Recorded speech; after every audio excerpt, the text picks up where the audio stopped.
െല്ലാം ഞാൻ ഒപ്പിച്ചത്.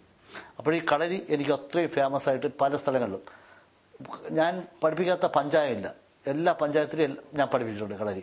അപ്പോൾ കളരിയിൽ ഞാൻ ഫേമസ് ആയപ്പോഴും ഓരോരുത്തരും ചോദിക്കും എൻ്റെ മുറുകനുണ്ടോ തലയ്ക്കുണ്ടോ എന്ന് കേട്ട്. അപ്പോൾ ഞാൻ പിന്നെ അതിനുവേണ്ടി കൂടുതൽ സമയം കണ്ടെത്തി ഈ വൈദ്യത്തിലോട്ട്. അങ്ങനെ ഇപ്പം കളരിയും വൈദ്യമായിട്ട് മുന്നോട്ട് പോവുകയാണ്. എന്താണ് കളരി ചികിത്സയും ആയുർവേദ ചികിത്സയും തമ്മിലുള്ള പ്രധാന വ്യത്യാസം? കളരി എന്ന് വെച്ചാൽ ഒരു ശത്രുവിൻ്റെ നിന്നും അടികളെല്ലാം ദേഹത്ത് കൊള്ളാതെ ഒഴിഞ്ഞു മാറി നിൽക്കാൻ പറ്റും. മറ്റത് ശരീരത്തിൽ ഏതെങ്കിലും മർമ്മസ്ഥലങ്ങൾ ഏറ്റുകയാൽ അത് പരിപൂർണമായിട്ടും ചികിത്സിച്ച് മാറ്റാൻ പറ്റും. ഇത് തമ്മിലുള്ള വ്യത്യാസം ഇതാണ്. കളരിയിൽ നിന്നും മറ്റു വൈദ്യമേന്മകൾ അറിഞ്ഞ അശോകൻ ഇതിന്റെ വ്യത്യാസം ഉൾക്കൊള്ളുകയും ഗുരുമുഖത്തു നിന്നും പാഠങ്ങളിൽ നിന്നും കൂടുതൽ അറിവ് നേടുകയും ചെയ്തു. ആധുനിക കാലത്ത് ഈ നാട്ടുവൈദ്യത്തിനുള്ള പ്രാധാന്യം ഉറപ്പിക്കുകയായിരുന്നു പിന്നീടുള്ള ചിന്ത. അതിൽ ഈ യുവവൈദ്യൻ വിജയിക്കുകയും ചെയ്തു. ഈ കളരി തടവിലും അത് ആയുർവേദ ചികിത്സയിലുള്ള തടവിലും വ്യത്യാസമുണ്ടോ? തടവ് തൽക്കാലം തട്ടുമുട്ടൽ പറ്റിയാൽ അപ്പോൾ തടവിൽ അപ്പോൾ തന്നെ കേടങ്ങ് മാറ്റും. ആയുർവേദ ചികിത്സയിലാവുമ്പോൾ പഴയ കേടുകളും പുതിയ കേടുകളും അതിൻ്റെ രീതിയിൽ മാറ്റും. എത്ര പഴയ കേടായാലും അത്രയും താമസം എടുക്കുക മാറാൻ.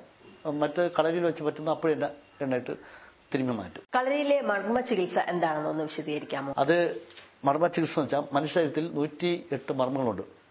തൊടുമർമ്മം 96, പടുമർമ്മം 12, അങ്ങനെ 108 മർമ്മങ്ങൾ. തലയിൽ 25, മുതുകിൽ 9, ഫ്രണ്ടിൽ 14, പാർശ്വങ്ങളിൽ 8 വീതം, കയ്യിൽ 2 കയ്യിലും 11 കൂട്ടി നോക്കുമ്പോൾ 108 മർമ്മം വരും.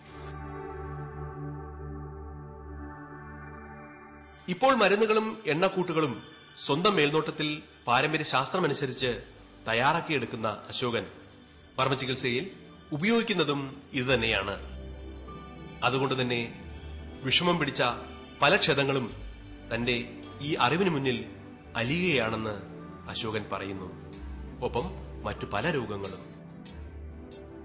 അപ്പോ ഏതൊക്കെ രോഗങ്ങൾക്കാണ് അങ്ങ് ഫലപ്രദമായ ചികിത്സ ചെയ്യുന്നത്? ഞാനിപ്പോൾ വിട്ടുമാറാത്ത തലവേദന, വിട്ടുമാറാത്ത മഞ്ഞപ്പിത്തം, വിട്ടുമാറാത്ത മേഘവാതം അഥവാ വെള്ളപോക്ക്, പിന്നെ താരൻ, ചൊറി ചുണങ്ങ്, വിഷപ്പറ്റലുകൾ, ചിലന്തി വിഷം, അട്ടവിഷം, പാറ്റവിഷം, ഇങ്ങനെയുള്ള വിഷപ്പറ്റലുകൾ, പിന്നെ മർമ്മക്ഷതങ്ങൾ, പഴക്കമേറിയ തട്ടുമുട്ട് വീഴ്ചകൾ, വാദസംബന്ധമായിട്ടുള്ള എല്ലാ ചികിത്സകളും, അൾസർ, കുടൽപുണ്ണ് എത്ര പഴകിയതായാലും മാറും.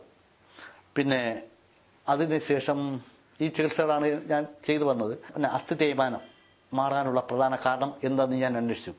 അസ്ഥികൾക്കിടയിലുള്ള മജ്ജ നശിക്കുന്നത് കൊണ്ടാണ് അസ്ഥികൾ തമ്മിൽ കൂട്ടിമുട്ടി തേഞ്ഞ് ഉരയുന്നത്.